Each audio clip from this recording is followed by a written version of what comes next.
बिस्मिल्लाहिर्रहमानिर्रहीम। अस्सलाम वालेकुम। मैं हूँ इरम ज़हरा और आप देख रहे हैं इरम ज़हरा यूट्यूब चैनल। रबीउल अव्वल का खूबसूरत सा महीना चल रहा है और आज हमारे प्यारे आका का खूबसूरत सा दिन है। तो चलें जी, 12 रबीउल अव्वल के हवाले से खूबसूरत सी हदीस आपकी नज़र हो जाए। हमारे प्यारे आका हज़रत मोहम्मद मुस्तफ़ा सल्लल्लाहु अलैहि वसल्लम का इरशाद फरमान है, माफ़ करने से अल्लाह ताला आपकी इज़्ज़त में इजाफ़ा फरमाता है। तो कोशिश किया करें, आप माफ़ किया करें, दूसरों को दरगुजर किया करें, बड़ी बड़ी गलतियों को नज़रअंदाज किया करें, इससे अल्लाह भी और अल्लाह के रसूल खुश होते हैं। तो चलें जी, रेसिपी स्टार्ट करते हैं। बिस्मिल्लाहिर्रहमानिर्रहीम।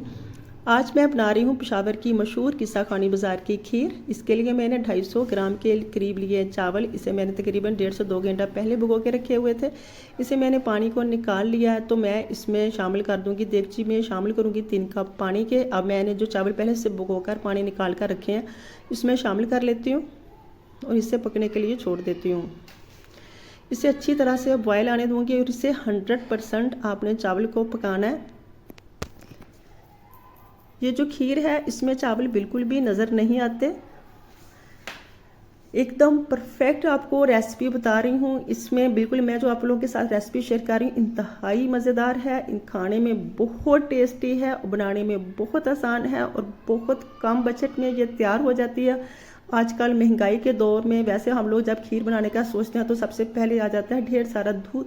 कितना सारा दूध कैसे लेंगे फिर खीर बनाएंगे, तो बहुत कम दूध के साथ मैं आज खीर बनाना सिखाऊंगी बहुत कम बजट में।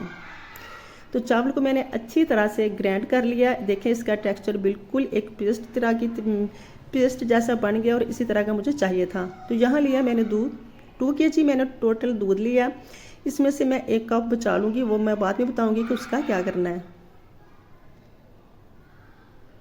इसमें मैंने 4 से 5 छोटी इलायची शामिल कर दी है। इलायची से बहुत अच्छी खुशबू आती है और इसे 2 से 3 बॉयल आने देती हूँ। फिर इसमें शामिल करूँगी जो चावल का मैंने पेस्ट तैयार किया था। वैसे हम आम रूटीन में जो खीर बनाते हैं उसमें चावल नज़र आते हैं, लेकिन आज ये जो मैं खीर तैयार कर रही हूँ ये पेशावर की मशहूर किस्सा खानी बाज़ार की खीर है। तो वहाँ इस तरह की खीर के जगह जगह पे स्टॉल लगे होते हैं। हर एक का बनाने का तरीका जो है मुख्तलिफ है, लेकिन जो इसका टेस्ट है तकरीबन एक ही जैसा है।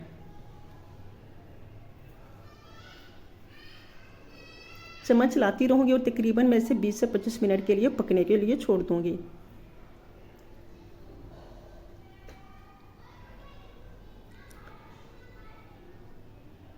मुझे इसे कुक करते हुए तकरीबन 15 से 20 मिनट हो चुके हैं।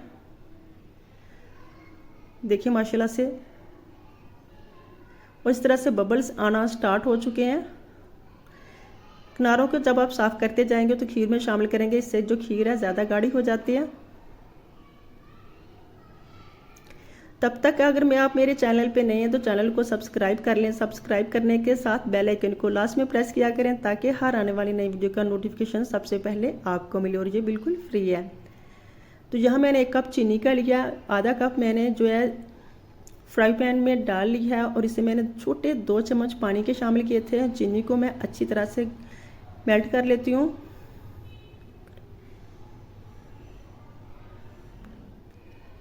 तो इसे मैं अच्छी तरह से कैरेमलाइज करूँगी। और आपने एक कम ध्यान से एक चीज़ देखनी है कि चम्मच को मसलसल चलाते रहना, फ्लेम को बिल्कुल लो रखना है और इसका खूबसूरत सा ब्राउन सा कलर आ जाए। स्मोक इसमें बिल्कुल भी ना निकलने पाए। जब स्मोक निकलेगी जो नीचे लगेगी, जब नीचे लगेगी तो फिर इसका जो टेक्सचर होता है वो धुआंधार हो जाता है और वो खीर में बिल्कुल भी टेस्ट अच्छा नहीं देता। सो अपने चम्मच को मसलसल चलाते रहना और फ्लेम को बिल्कुल लो रखना है। इसमें पानी शामिल करूँगी। जब अपने पानी शामिल करना तो इसका जो पेस्ट एकदम थिक हो जाता है, लेकिन फिर वो खुद से ही मेल्ट हो जाता है। तो देखिए कितना खूबसूरत सा इसका टेक्सचर है और क्या कलर कितना खूबसूरत है।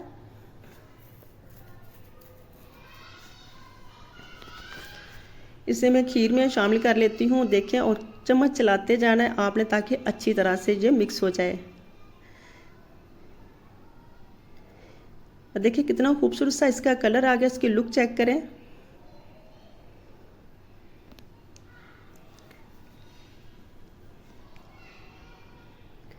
आधे चम्मच वो जो था आधा कप चीनी का मैंने बचा के रख लिया था। यहाँ लिया है मैंने केक रस लिए हैं। अगर आप चाहें तो ब्रेड का इस्तेमाल भी कर सकते हैं, लेकिन जो ब्रेड होती है वो अंदर से थोड़ी कच्ची होती है, उसका जायका नहीं आता। जो रस होते हैं वो मुकम्मल तौर से पके होते हैं और उनका जब हम खीर में शामिल करते हैं तो वैसे जायका आता है जैसे हम खोया खा रहे हो, इसमें खोया शामिल किया हो। और जो पेशावर की रियल खीर है उसमें रस ही शामिल किए जाते हैं, नॉट वो जो है ब्रेड शामिल नहीं करते। लेकिन वो आपकी अपनी चॉइस है, आप चाहे तो शामिल कर सकते हैं अगर आपको रस नहीं पसंद तो। जग में हल्का सा पानी मैंने लगा के इसे में शामिल कर लिया। जो बाकी बची थी खीर वो भी मैंने इसमें शामिल कर लिया। अब मैं इसे अच्छी तरह से पकाऊंगी तकरीबन 10 से 15 मिनट के लिए।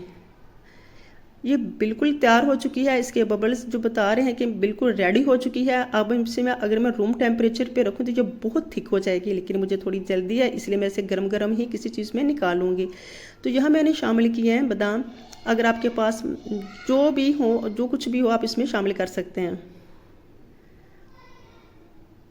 वो आपकी चॉइस पे आपको क्या नट्स पसंद करते हैं। तो मैंने गरम गरम ही निकाल ली है, लेकिन ये बहुत थिक है। इसे ठंडा होने के बाद ही आपको इसका सही टेक्सचर फील होगा, कितनी मज़े की है और कितनी खूबसूरत है, और खाने में इसका जायका इंतहाई टेस्टफुल है। इसे मैं ठंडा करूँगी रेफ्रिजरेटर में तकरीबन 2 से ढाई घंटे के लिए। तो 2 से ढाई घंटे के बाद इसे निकालते हैं। अल्हम्दुलिल्लाह टेक्सचर चेक करें कितना थिक है, कितनी मज़े की है, एकदम परफेक्ट ये तैयार हुई है। कमेंट बॉक्स में बताइएगा कैसी लगी आपको मेरी recipe. Thanks for watching my video. अल्लाह हाफिज़।